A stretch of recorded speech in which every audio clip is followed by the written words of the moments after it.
فاز الذين فازوا على سيان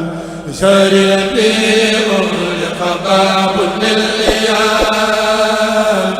فاز الذين فازوا على سيان شريف لقباب للإيام فاز الذين فازوا على سيان شريف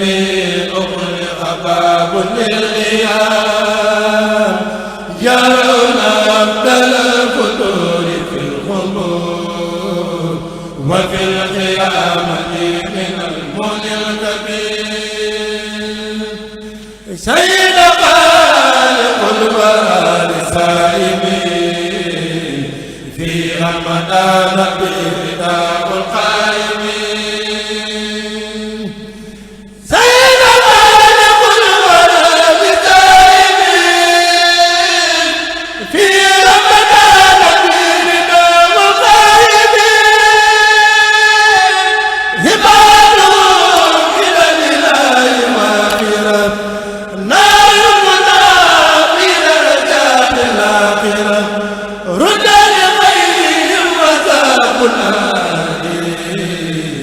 بخير درهم ولا دينار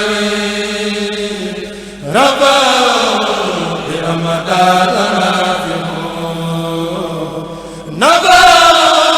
بصلوات نافعون مثلهم من النفوس الباقي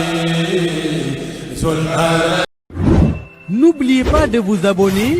et activer la cloche de notification.